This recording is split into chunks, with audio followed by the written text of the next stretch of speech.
ከ22 ዓመት በኋላ መድፈኞቹን ወደ ፕሪሚየር ሊግ ሻምፒዮና ዳግም የመለሳቸው ሚኬል አርቴታ አሁን ደግሞ ያንን ዋንጫ ዲፌንድ ለማድረግ ዳግም ስራዎችን ጀምረዋል። እንደምን አላችሁ? ሪትም ስፖርት ፕሮግራማችን ነው ተጀምሯል። እዮብ ተሰማ እኔም በረከት ኃይሉ እዚህ ስቱዲዮ ተገኝተናል። እዮብ እንዴት አለ? እንዴት ነህ ቤኪ? አለና እንግዲህ አርሰናል በተለይ ዲፌንዲንግ ቻምፒዮን ሆኖ ለመቀጠል ዳግም ኢራውን አርቴታ ለመቆጣጠር ፕሪሚየር ሊግን እንግዲህ እየሰሩ ይገኛሉ። በስፋት እናነሳዋለን ዛሬ ፕሮግራማችን ላይ። ምናልባት ግን ከዛ በፊት አንዳንድ እየተነሱ ያሉ የዝውውር መረጃዎች አሉና ከዛም ባለፈ ደግሞ ትላንት ኤሊየት አንደርሰን ወደ ማንቸስተር ሲቲ መድረሱ ታውቋል። ፊርማውንም አኑሯል። የመጀመሪያ ንግግሩም እንግዲህ የማንቸስተር ንጉስ እኔ ማቀው ማንቸስተር ሲቲ ነው የሚልን ሐሳብ አንስቷልና ዮባ ምናልባት ትክክል ይመስለኛል። እንግዲህ በሱ እድሜ ቢያንስ ማንቸስተር ሲቲ በፔፕ ጋርዲዮላ ስር የከተማው ንጉስ ሆኗል። ግን አንድ እየገረመኝ ያለው ነገር በማንቸስተር ሲቲ ተጫዋቾች በኩል አብዛኞቹ ከኤርሊንግ ሃላንድ፣ ራያን ቸርኪ አሁን ደግሞ ኤሊየት አንደርሰን በሙሉ እዚህ ቡድኑ ሲመጡ ስለ ከተማ ተቀናቃኛቸው ነው በአብዛኛው የሆነች ነገር ሸንቆጥ የሚያደርጉትና ያስገርመኛል ስለተደጋገመ። ሃላንድን ከሰማኸው በደጋፊዎቹ ፊት ማንቸስተር ዩናይትድ ላይ ነው ጎል ማስቆጠር የምፈልገው የሚልና የሲቲ ደጋፊዎችን ለማስደሰት እና ስሜቱንም ተመልክተናል። ራያን ቸርኪ ኦልድ ትራፎልድ ላይ እገላቸዋለሁ አይነት ነገር ጭምር ብሏል። አሁን ደግሞ ኤሊየት አንደርሰን እና የዩናይትድ ተጫዋቾች ግን በአንጻሩ ሲመጡ የእንግሊዙ ኃያል ክለብ የዓለማችን ምርጡ ክለብ ነው የመጣ ነው ማንቸስተር ዩናይትድን ወደ ቀድሞ ለመመለስ እንሞክራለን ሲሉ ነው የምታየውና በሁለቱ ክለቦች መሃል አሁንም ድረስ ያልጠበበ ሰፊ ልዩነት እንዳለ የተመለከትን ይመስለኛል በግለኝ። እዮባ ምናልባት እቺን ንግግርህን የሚያጠነክርልህ ፓትሪስ ኤቭራ በቅርቡ አንድ በተለይ ሮጀርስ ከፈረመ በኋላ እኔ ግራ ነው የሚገባኝ አለ። አሁን ለምሳሌ ሮጀርስ ሲፈርም ካስተዋልክ ምንድነው ያለው? የለንደን ምርጡን ክለብ ነው የተቀላቀልኩት ነው። እንዳልከው ኤሊየት አንደርሰን ሲመጣ ምንድነው ያለው? የማንቸስተር ተመልክቷል። ዩናይትድ ግን ሲፈርሙ የመጀመሪያ ቃላቸው የዓለማችን ምርጡ ክለብ ነው የፈረምነው ነውና አይገናኝም። ስቲል አሁን ፔፕ ያን ሁላ ገድል ሰርቶ በሲቲ ቤት የሰራው ገድል ሊታመን የማይችል ነው። በፕሪሚየር ሊጉ 4 ተከታታይ ዋንጫዎችን ያመጣ የለም። በስታይል ነው የሰጣቸው ይሄንን ድል። ነገር ግን ይሄ በተለይ አዲሱ ትውልድ በሀገራችንም በጣም ብዙ የሲቲ ደጋፊ አለ። እነሱ ያዩት ግሎሪ ዴዩን ስለዚህ ቢሉ አይገርምም። ግን አሁንም ድረስ ይሄ ማንቸስተር ሲቲ የሚለው በትልቁ ዓለምን መቆጣጠር እንዳልቻለና አሁንም ደጋፊዎቹን ለማስደሰት ወደ ከተማ ተቀናቃኛቸው ነው ፊታቸውን የሚያዞሩት። የከተማ ተቀናቃኛችንን በተደጋጋሚ እየበለጥ ነው ወይም ደግሞ ኦልድ ትራፎልድ ላይ ጎል እናስቆጥራለን ማንቸስተር ዩናይትድን መጉዳት እንፈልጋለን የሚል ነገር ነው እንጂ የሚያነሱት አሁንም ወደ ዓለማችን ኃያሉ ክለብ መጣን ሲሉ አይደመጥምና አሁንም ድረስ የደረጃው ልዩነት እየታየ ያለ ይመስላል። እንግዲህ ኤሊየት አንደርሰን እንግዲህ በሜዳ ውስጥ ደግሞ እችን ነገር ማሳየት አለበት ብዬ አምናለሁ። ምንም ጥርጥር የለው የተጫዋቹ ብቃት። ግን የሱም ሆነ የሮጀርስ ንግግር ያው ተጫዋቾች በነገር ላይ በተቃራኒ ደግሞ ቢሄዱ ኖሮ ሌላ ነው የሚሉት። ኤሊየት አንደርሰን ዩናይትድ ገብቶ ቢሆን ኖሮ የእንግሊዙ ኃያል ክለብ ከልጅነቴ ስደግፈው ያደግኩት ሮጀርስም አርሰናል ገብቶ ቢሆን ኖሮ ይሄን ነው የሚለው። አርሰናል 117ን አቅርቦ ቢሆን ኖሮ ሌላ ነበር የሚባለው ማለት እንችላለን። እንግዲህ ቸርኪ የምታስታውሰው ነው እንግዲህ እንደመጣ ማንቸስተርን በቃ መሰለቃቀጥ ነው ፈልገው ሜዳ ውስጥ አለ። ግን እሱ ነው መሃል ላይ ገብቶ ሲቸገር ያየ ነው። ሌላኛው በዝውውር እየተነሳ ካሉ ነገሮች ወደ ቼልሲ ነው አሁን የምናመረው። ቼልሲ በዝውውር መስኮቱ በጣም በንቃት እየተሳተፈ ነው የሚገኘው ዮባ። አሁን ደግሞ የክሪስታል ፓላሱን ተከላካይ ምናልባት ላኮዋ ፍላጎት አሳይተዋልና ምናልባት የቱጋና እንዴት እንግዲህ ድርድሮቹ ወደ መጨረሻ እየደረሱ እንደሆነ እየተነገረ ይገኛል። ቤኪ 52 ሚሊዮን ፓውንድ ቫን ሄከር ወደ ስፐርስ የሄደበትን ክፍያ እንግዲህ እንዴት ነው ከዚህ በላይ ነው መክፈል ያለባችሁ ለሱ ከተከፈለማ። አሁን በዝውውሩ ላይ ተለምዷል። እንግዲህ ኤሊየት አንደርሰን 116 አውጥቷል። እኛ ከሱ የሚበልጥ ስጡን ቪላዎች ይላሉ። ሌላውም እንደዚሁ በእንግሊዙ ትልቁን ነው የምንፈልገው የሚሉ ነገሮች አሉና ክሪስታል ፓላሱን እንግዲህ ለተከላካያቸው የቫን ሄከርን እንግዲህ ክፍያ እያጣቀሱ ያሉት እንግዲህ በቅርብ ሰዓታት ምናልባት ይሄ ፕሮግራም ወደ እነሱም ሲደርስ ዝውውሩ ተጠናቋል ሊባል ይችላል። እንግዲህ ስለ ዣቪ አሎንሶ በቀደመው ፕሮግራማችን በስፋት ተመልክተናል። ስለዚህ አድማጭ ተመልካቾቻችን ምናልባት ሰፋ ያለው እንግዲህ መመልከት ይችላሉ በሚገባ ዮባ። ስለ ዝውውር ካነሳ ሌላኛው ትላንት በተለይ ደግሞ በስፋት እየተዘዋወረ ከሚገኙ ዝውውሮች መካከል አንዱ ደግሞ የብሩኖ ጉማሬሽ በግል ጥቅማ ጥቅም ዙሪያ መስማማቱና አርሰናል ሞሮፍ ከሰባ ጀምሮ ያቀርባል ተብሎ ይጠበቃል። እሱም ደግሞ በስፋት እንመለከታለን። ምክንያቱም ግን ይሄ ዜናው ያው የትላንት ነው ማለት ይከብዳል።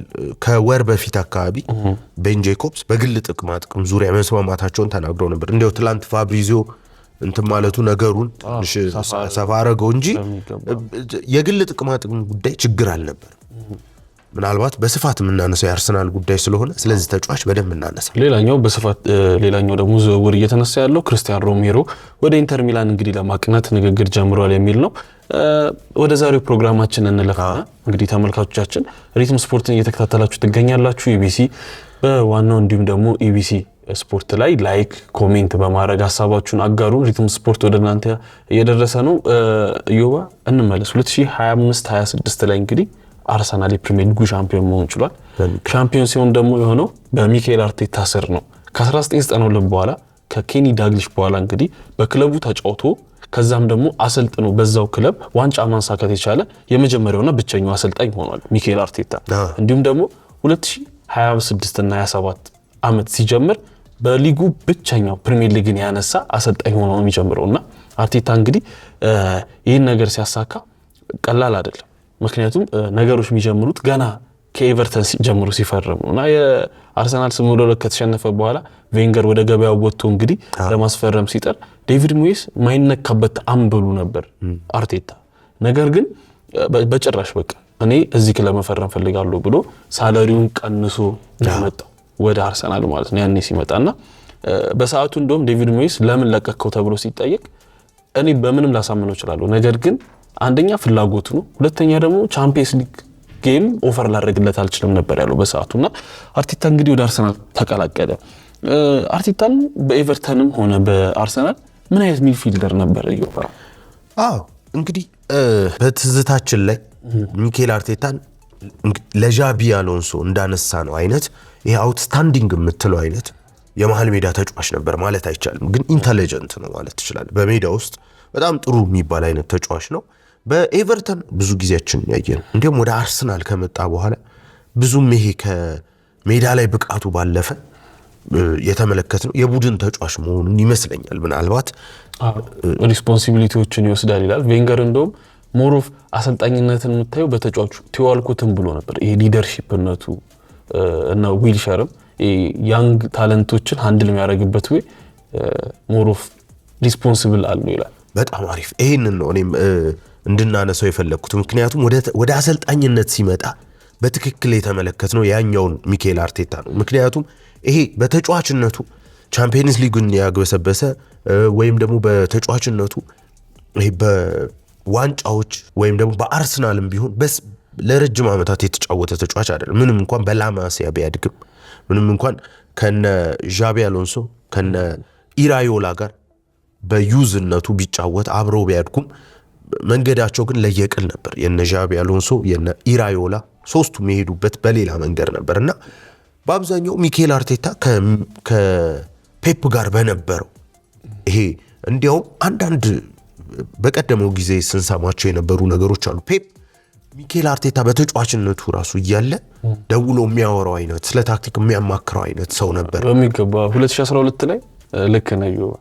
ወንድሙ አብረው ነበር የሚኖሩት፣ ጎረቤቱ ነበር የፔፕ ጋርዲዮላ አሁን ካነሳው ጋርና 2012 ላይ ቼልሲ ከባርሴሎና በጨዋታ ያኔ እንደውም ስለ ጨዋታው ኢንሳይት ጠየቀውና ፔፕ እንደውም ሜንታል ቡክ ይዟል የሚባለው ያኔ ነው።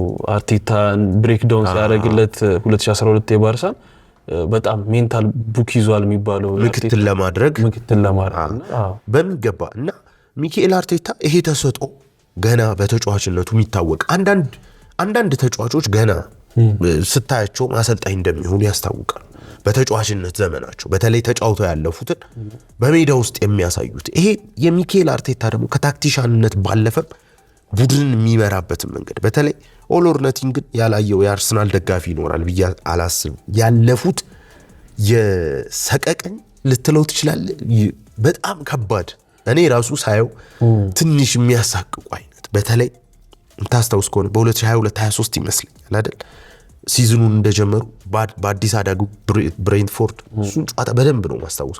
የቶማስ ፍራንክ ቡድን ከሙሉ የጨዋታ ብልጫ ጋር እነ ስሚዝሮ ተስፋ ያሳዩበት፣ እንዲያውም እኔ ስሚዝሮን በጣም ሬት የማደርገው እንደ ጉዳት ባይኖር በአርሰናል ቤት የተሻለ ነገር ያሳያል ብዬ የማስበው ከዛም አመት ነው እና በብሬንትፎርድ የገጠመው ሽንፈት በቀጣይም በነ ሲቲ 5 የገባበት ከዛ በኋላ ደግሞ በቶማስ ቱሄል ቡድን በቼልሲ የተሸነፈበትና እዚህ ጋር እንዲያው የአርሰናል አመራር እንደው በተጫዋች ግዢ የሲቲን ያህል የፔፕን ያህል እንኳን ደገፈው ባትል እንኳን አብረውት ግን ስቲክ አድርገዋል።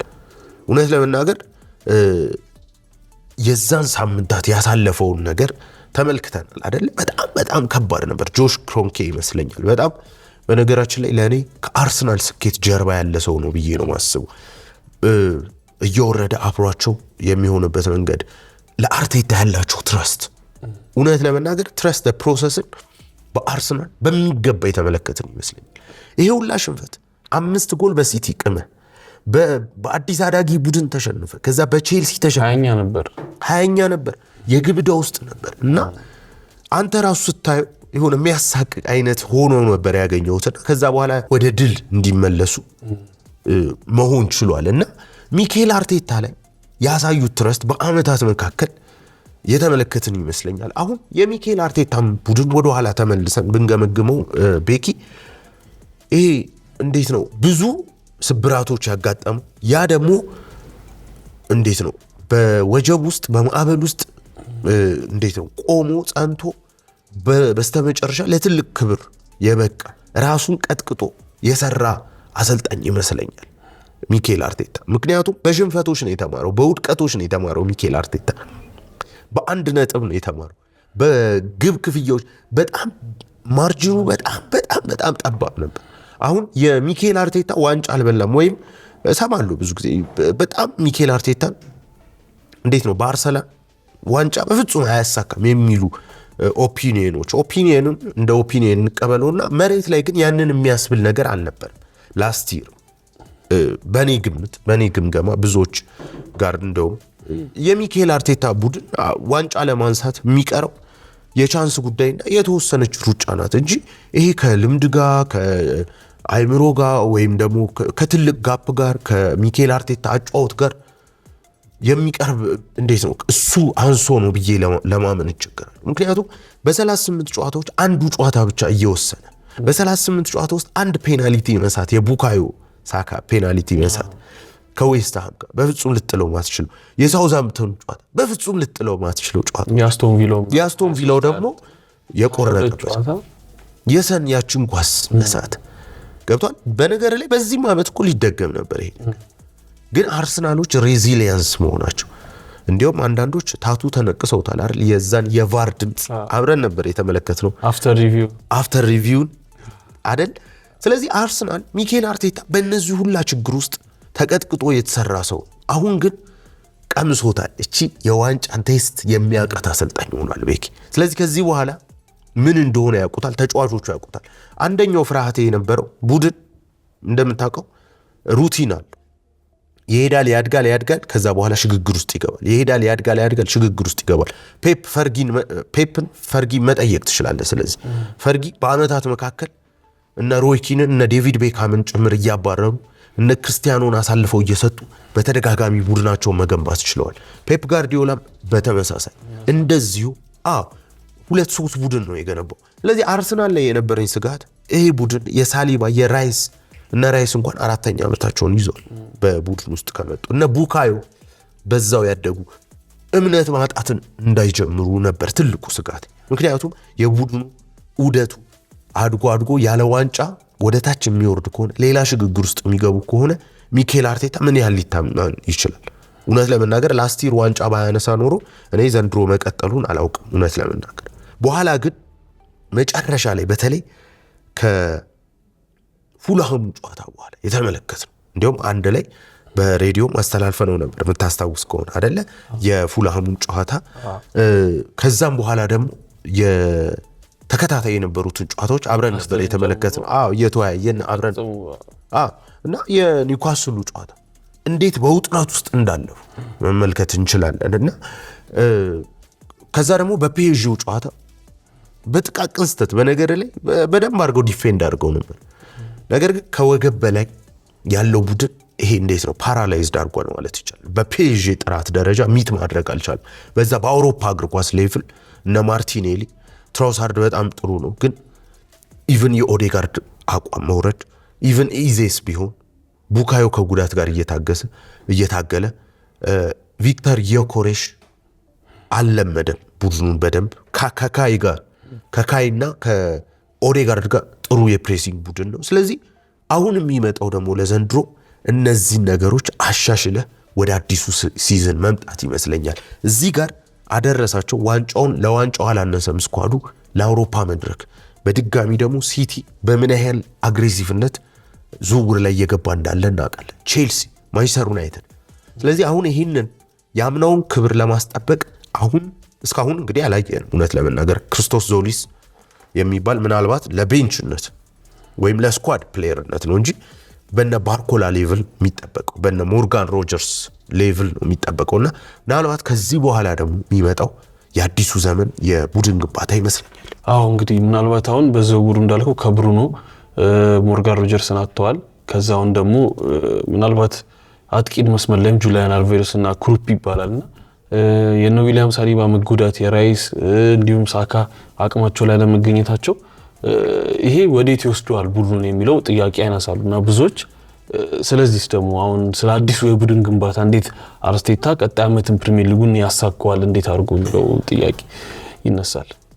ከፍተኛ የሆነ ጥገናዎች አርሰናል ያስፈልጋል። የመጀመሪያው ከወገብ በላይ ያለው መታደስ አለበት። ይሄንን የአርሰናል ሰዎች እንደሚያምኑ እንግዲህ የዝውውር መስኮቱ የተከፈተ ሰሞን እኛም በተደጋጋሚ አንስተናል። ይሄ የዴቪድ ኦርንስቲን ቃል ለዛ ነው እንዲሁም ለሞርጋን ሮጀርስ የተከፈለው ተከፍሎ መምጣት አለበት የሚለው ነገር ከታክቲካል ጉዳይ ነው አንጻር ሊነሳ ይችላል። በእርግጥ ሞርጋን ሮጀርስ ለአርሰናል በወሳኝነት የሚያስፈልገው ተጫዋች ነው የሚለውን ጥያቄ ታነሳለ፣ ግን በእጅጉ ጠቃሚ ተጫዋች ሊሆን ይችላል። ምናልባት አርሰናል በ2-10 ቁጥር መጫወት ሲያስፈልገው፣ ምክንያቱም አሁን በአርሰናል ምናልባት ከብሩኖ ጉማሬዥም ጋር ይያያዛል ይሄ ሀሳብ።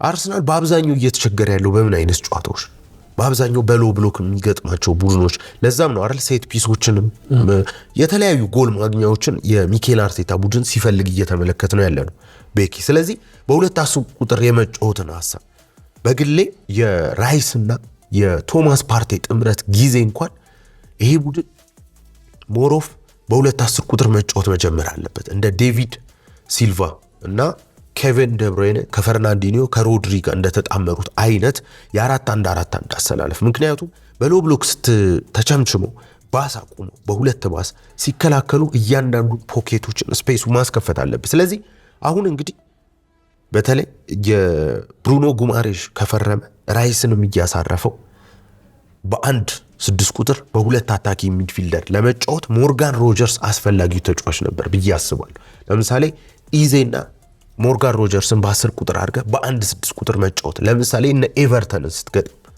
እነ ይሄ አነስ ያሉትን ቡድኖች ቱሄል አርጎት አይተናል። ምናልባት ከፈረንሳይ ጋር ነው እንዲያውም ያደረገው እና ሞር አታኪንግ ተጫዋቾች ያስፈልጉታል። ምክንያቱም አርሰናል ምናልባት ተከላክሎ ሊጫወትባቸው የሚችላቸው ጨዋታዎች በጣት የሚቆጠሩ ናቸው። ምናልባት ከቢግ ሲክስ ቡድኖች ጋር ሲጫወት የባላንስ ጉዳይ በነዛም ጨዋታዎች ላይ እኔ ተከላክሎ ይጫወታል ብዬ አላምንም። ኳስ መያዝ ግዴታው ሆኖ የሚገባው በተለይ በኤምሬትስ የሚደረጉትን ጨዋታዎች እና እዚህ ጋር ማሰብ ነበረባቸው ብዬ አምናለሁ። በእርግጥ 117 ሚሊዮን ፓውንድ አርሰናሎች በፍጹም የሚከፍሉት አልነበረም። 80 ሚሊዮን ፓውንድ አካባቢ ነበር መክፈል የሚፈልጉት። ስለዚህ ከዚህ አንጻር ሞርጋን ሮጀርስ አምልጧቸዋል። ነገር ግን ሌሎች ተጫዋቾች አሁን እንደ ባርኮላ አይነት ተጫዋች ያን ዲያማንዴ ላይ ፍላጎት አርሰናል አሳይቷል እየተባለ ቤካ እና የክንፍ ተጫዋቾች ያስፈልጓል። ያ ብቻ ግን ነው የሚያስፈልገው ብዬ አላምንም። በተለይ የራይስ ጉዳይ ቤኪ በጣም ጫና እየበዛበት ያለ ይመስለኛል። እንዲሁ እኔ ፉሊ ፊት ሆኖ አይመስለኝም። አሁን በእንግሊዝ ብሔራዊ ቡድን ጨዋታዎች ላይ ስመለከተው ምናልባት ቁጥሮችን ማንሳት ከቻል በአመት ከ50 በላይ ጨዋታዎችን እያደረገ 54 56 ያደረገባቸው በሀገርና በክለብ ኢቭን ዌስትሃምን በለቀቀበት አመት ራሱ የአንድ ዋንጫ አንስተው ነበር የኮንፈረንስ ሊግ እና የጨዋታ ቁጥሩ እጅግ ጨምሯል የራይስ ጉዳይ። ስለዚህ አሁን ብሩኖ ጉማሬሽ ሲመጣ በዋናነት ይሄ የፕሬሲንጉን ሊያስተካክለው ይችላል። በዋናነት አርሰናል ከራይስ ጋር ነው ሊያጣምረው የሚችለው። ሁለቱም በላይኛው ሜዳ ላይ ፕሬስ ማድረግ ይችላሉ። በኒውካስል ያሳየን እጅግ ከፍተኛ የሚባሉ ቁጥሮች አሉ። በፕሬሲንግ ላይ ጫናዎችን በማሳደር በፕሪሚየር ሊጉ አሉ ከሚባሉት አንደኛ ነው።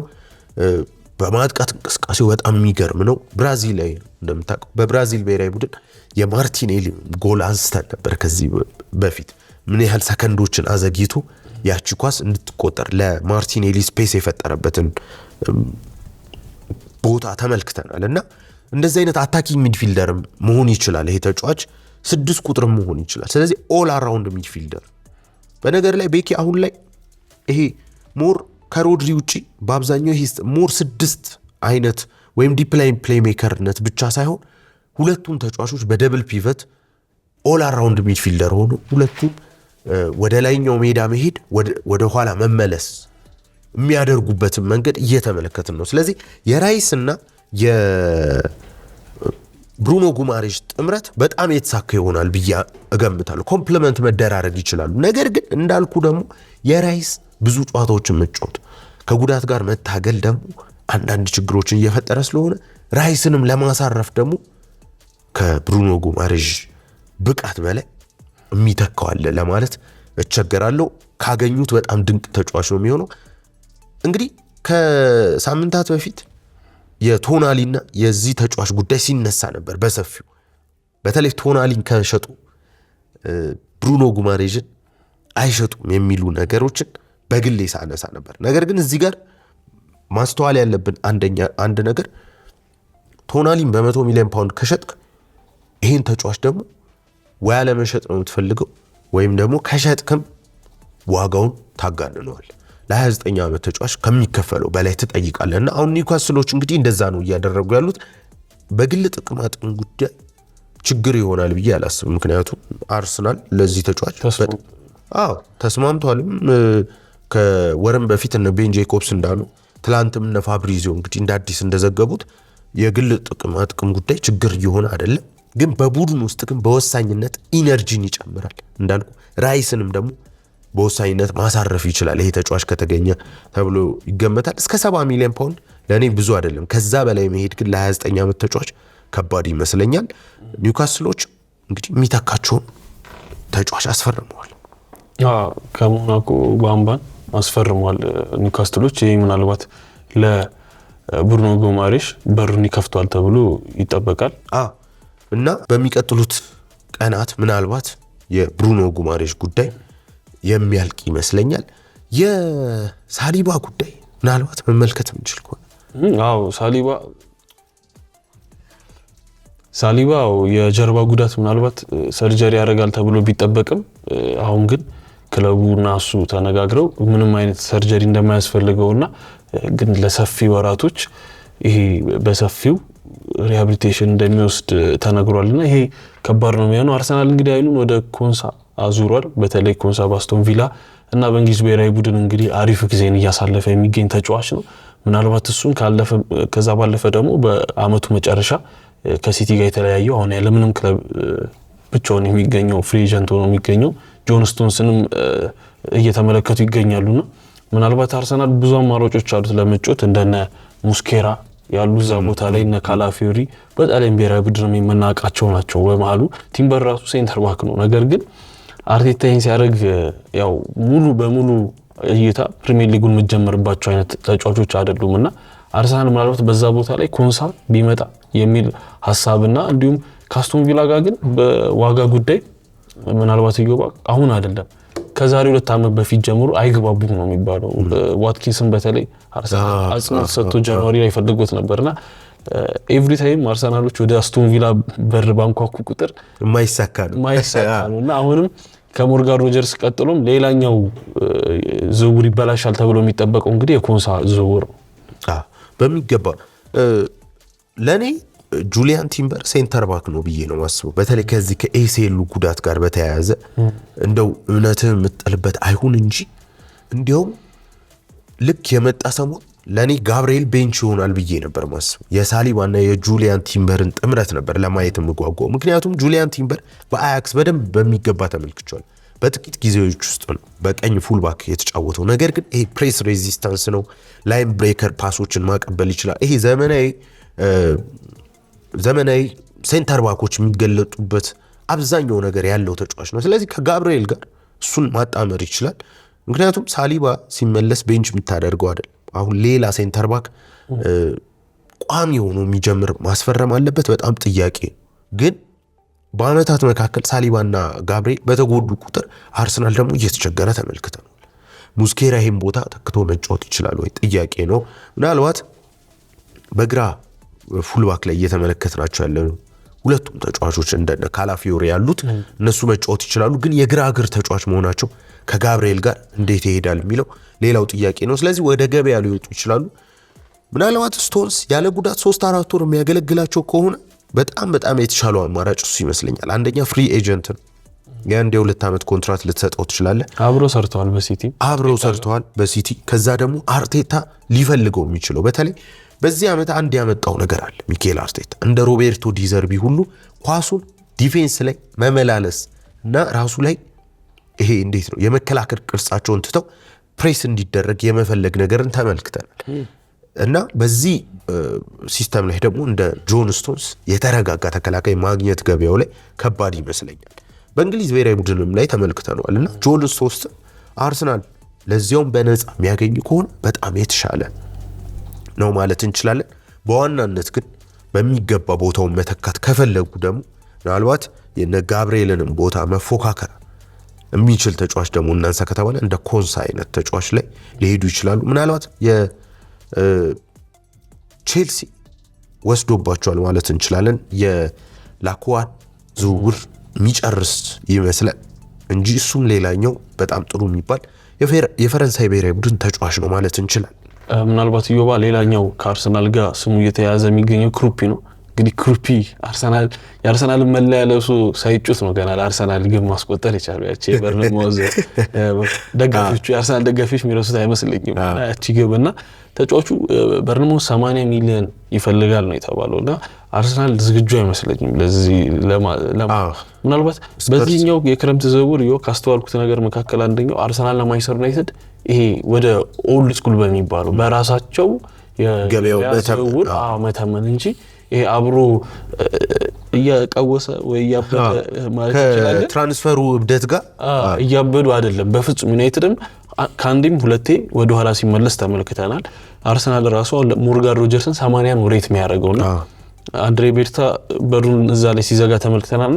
ክሩፒ ወይምስ አልቫሬዝ የአልቫሬዝ 1% እድል 99% ፌዝ ነው 1% ትረስት እና ይሄን ያሟላል ተብሎ ይጠበቃል። ነገር ግን ከዛ ባለፈ ይሄ ቡድን መንፈስ ግንባታ የሚባሉንስ በቀጣይ ዓመት በአርሰናል ቤት እንዴት እንመለከተዋለን? እኔ የሁሊያን አልቫሬዝ ጉዳይ አርሰናል ገንዘቡን ማቅረብ እስከቻለ ከባርሰሎና በላይ ቢያንስ አትሌቲ መሸጥ የሚፈልገው ከስፔን ውጭ ላለ ክለብ። ምክንያቱም ቀጥተኛ ተቀናቃኝ የሁሊያን አልቫሬዝን አይነት ተጫዋች ልትሰጥ አትችልም። አርሰናሎች እድል ካላቸው ያ ነው። ግን እንግዲህ 150 ሚሊዮን ዩሮ አካባቢ ከነ ማድሪድ ከነ ባርሰሎና መቀበል ያልፈለገ ቡድን በምን ያህል ይሸጠዋል? እና እዛ ደግሞ አርሰናል ዊሊንግ ነው 130-140 ሚሊዮን ፓውንድ ባርሳ ከሚገባ ግን ፔሬዝ ለአርሰናል በድሮ ምናልባት እንደዚህ ኮንስፓይሬሲ ማንሳት እንችላለን። ከዛ ውጪ ግን እንዳልኩ በአብዛኛው የመሳካት እድሉ ምናልባት ዮኬሬሽንም ጨምረህ ምናምን ካልሆነ እንደዛ እንኳን ዮኬሬሽንም ጨምረህ እንኳን ቢሆን ዮኬሬሽ ፍላጎት ውስጥ በነገራችን ላይ ብዙ ጊዜ ክለቦችን ነው የምናየው እንጂ የተጫዋቾች ፍላጎት በአብዛኛው ዝውውርን ዲክቴት ያደርጋል። የፍራንኪ ዲዮንግን ማንሳት እንችላለን። በ3 ወሩ ሙሉ እንግዲህ ሌላ ተጫዋች እንደሌለ እነ ቴና ሀግ ሲፈልጉት የነበረው ይሄን ተጫዋች ነገር ግን በኋላ ተመልሰው ወደ ሌሎች አማራጮች አልቫሬዝም ቢሆን ባርሴሎና ድሪም ትራንስፈር ነው ብሏል ሲጀምር። ያ ነው ነገሩን ችግር ውስጥ የሚከተው እንጂ ከዛ ውጭ ያለው ግን አርሰናል መክፈል እስከፈለገ ድረስ አትሌቲ ምናልባት ልጁ መውጣት ከፈለገ ወደ እንግሊዝ ሊልከው ይችላል። ስለዚህ በአብዛኛው ይሄኛው የመሳካት እድሉ በጣም ጠባብ ነው። የክሩፒ ግን እኔ አርሰናል በጣም ማየት አለበት የምለው ዝውውር እውነት ለመናገር በጣም ተስፈኛው የበርንሞዝን የአንዶኒ ኢራዮላን ቡድን በተመለከትኩ ቁጥር ይሄ ወጣት በቃ ቀጣዩ ኮከብ እንደሚሆን የሚያሳይ ነው። በሁሉም ቦታዎች መጫወት ይችላል። እንደምታውቀው ከግራ መነሳት ይችላል፣ ከቀኝ መነሳት ይችላል። 10 ቁጥር ልታደርገው ትችላል፣ እንደ ፎልስ ናይንነት ልትጠቀመው ትችላለህ እና ይሄ በጣም የተሟላ አይነት የምትለው ተጫዋች ነው እና ብቻ እድገቱ ይቀጥል እንጂ ብለህ የምትመኝለት አይነት ተጫዋች ነው። የመጪው ዘመን ኮከብ ሊሆን የሚችል ተጫዋች ነው። አርሰናል እንደምናውቀው ከወገብ በላይ በሁሉም ቦታዎች ላይ ማለት ይቻላል ከቡካዮ ሳካ ቦታ ውጪ የማዶኬ ስላለ ከዛ ውጪ 10 ቁጥሩ እኔ ኢዜ በሚፈልገው ልክ አርቴታ አግኝቶታል። ጥያቄ አለ። የግዳጅ ግዢ ይመስላል። አዎ የኦዴጋርድ ይሄ ያኛው ኦዴጋርድ ገና ነው። ስለዚህ አርሰናል እንግዲህ መግቢያችን ላይ እንዳለው ይህንን ዋንጫ ማስጠበቅ የሚፈልግ ከሆነ አሁንም በሰፊው መንቀሳቀስ አለበት። እዚህ ጋር ግን ከገበያው ጋር እንዴት ነው የሚሄደው የሚለው እኔ አሁን ማንቸስተር ዩናይትድ ቢያንስ የዋንጫ መንገዶችን ለማስተካከል ነው የሚሄደው። ስለዚህ እነ ዩሪ ቴሌማንስን እነ ሳንቶስን ማስፈረሙ ያን ያህል ችግር ላይሆን አይችልም። በሚቀጥሉ ዝውውሮች ወደ ትልልቅ ገበያ ሊገባ ይችላል። አርሰናል ግን አሁን ፉክክሩ የሚሆነው ከነ ፔዤ ጋር ፉክክሩ የሚሆነው አሁን ሁለተኝነት በአርሰናል ቤት ይሄ እንዴት ነው በጸጋ የምትቀበለው አይደለም። እንደው አርቴታ ሁለተኛ ወጣ ብለው ላያሰናብቱት ይችላሉ ከዚህ በኋላ። ነገር ግን የሚጠበቀው ግን ከፍ ያለ ነገር በአርሰናል ቤት እና ይሄ እንዴት ነው ባሩን ራሱ ሰቅሎታል። ፕሪሚየር ሊግ ማንሳት ነው ብሏል ሚኬል አርቴታ።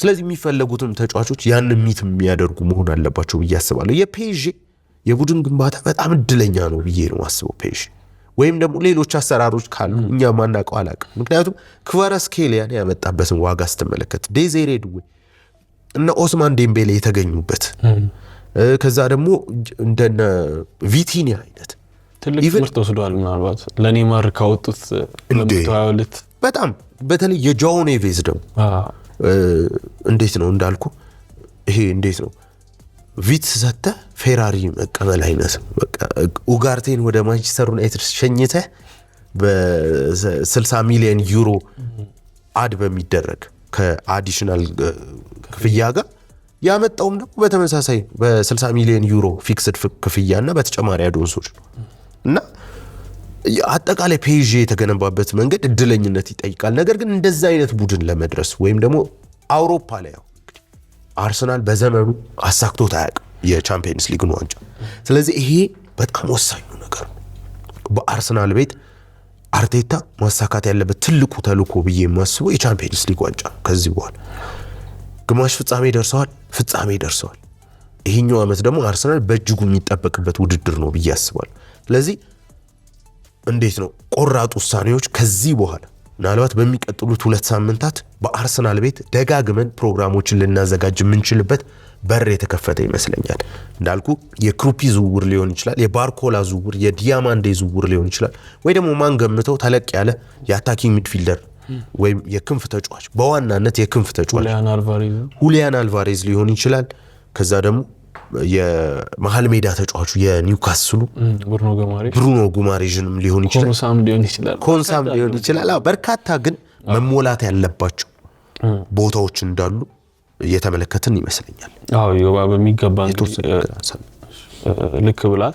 ምናልባት የአርሰናል ደጋፊዎችም በዚህ የክረምቱ ዝውውር እንደሚጠብቁት ክለባቸው ይሄ አንድሬ ቤርታ ባለፈው ዓመት ያስለመዳቸው ትዝ ይላል። በጣም ሂርዊጎ ነበር። ሌላው የሚነሳው ግን ባለፈው ዓመት ሊቨርፑል ዋንጫን አሳክቶ ነበር እንደምታስታውሰው። ፕሪሚየር ሊግን ካሳካ በኋላ በርካታ ግዢዎችን ማድረግ ችሎ ነበር። ነቨርት፣ አይዛክ፣ ኤኬቲኬን ጨምሮ በውድ ዋጋ አምጥቶ ነበርና አሁንም አርሰናል የሃጣ እንዳይደርሰው ነው የሚል ደግሞ ሐሳብ በተቃራኒ የሚነሳ አለ። በዝውውር መስኮቱ ላይ በእንደዚህ አይነት መልኩ እየተሳተፈ ያልሆነው ይሄ ሻምፒዮን ቡድን ባለመበጥበጥ የሚደረግ ነገር ነው። ሊቨርፑልም ደግሞ እንደዚህ ገዝቶ በዚህን ያክል ዋጋ አምጥቶም ዘንድሮ የጨረሰበትን ሁኔታ ተመልክተናል እና ይሄ በግዢም አይደለም የሚል ነገር አለ። በሌላኛው ሳይድ ከተመለከትክ ደግሞ ፔፕ ጋርዲዮላ ትሬብሉን ከበላ በኋላ የገዛቸው ጊዜዎች ደግሞ ሌላ ደግሞ የሚያስደነግጥ የሚወጣ ወጪ እና አርቴታ ምን አይነት አፕሮች ከአንድሬ ቤርታ ጋር ይከተላሉ? ምናልባት ፕሪሚየር ሊጉን ሲያነሱት ጆሽ ክሮንኬ እንዳለው ከሆነ ከምታስቡት በላይ ተጠናክረን በክረምቱ እንመጣለን፣ አሁን አይተነዋል፣ ድዱን ቀምሰነዋል የሚል ሀሳብ አንስተዋልና መደጋገም እንፈልጋለን፣ ይሄ የኛ ኢራ ነው የሚል ነገር አንስተዋልና የእውነትም ይሄ የአርሰናል ኢራ የሚሆን ከሆነ ደግሞ በምን አይነት መልኩ ነው ይሄ ኢራ የሚቀጥለው? በሚገባ በጣም የሚገርም ነገር ነው ያነሳው ቤካ። እውነት ለመናገር የሊቨርፑልን ግን በተለየ ሁኔታ ማየት አለብን ብዬ አስባለሁ። በመጀመሪያ የተቀበለው ቡድን ራሱ የስሎት ቡድን አልነበረም፣ ሳይነካካው ነበር የወሰደው። እንዲሁም የርገን ክሎፕ በአንድ ፖድካስት ላይ አለመነካቱ በጣም ስማርት ዌይ ነው ብሏል። ዙቢሜንዲን ብቻ ነበር የፈለገው። የዙቢሜንዲ ታይፕ አርጎት ግራቨንበርክን ለውጦ ዋንጫ አነሳ። በኋላ ግን የቡድን ግንባታው በተለይ የራሱን ቡድን ከዛ የተጫዋች የጆታ ሞት ከዛ በኋላ የአጥቂ ተጫዋቾች ላይ ከዛ ባላንሱን አለመጠበቁ የነ ማርክ ጌሂን አለመግዛት ሚድፊልዱ አለመታደሱ ትልቅ ችግር ነው የፈጠረው። ሊቨርፑል ሰፋፊ ገንዘቦችን ቢያወጣ የባላንስ ጉዳይ ግን የሚነሳበት። አርሰናል እኮ ባለፈው ዓመት ወደ 7 ግዢዎች አድርጓል እኮ አርሰናል። ማዶክ ያለ እንደነ ኢዜ አይነት ተጫዋቾች በተደጋጋሚ ላይንአፕ ላይ ሲገቡ ተመልክተን።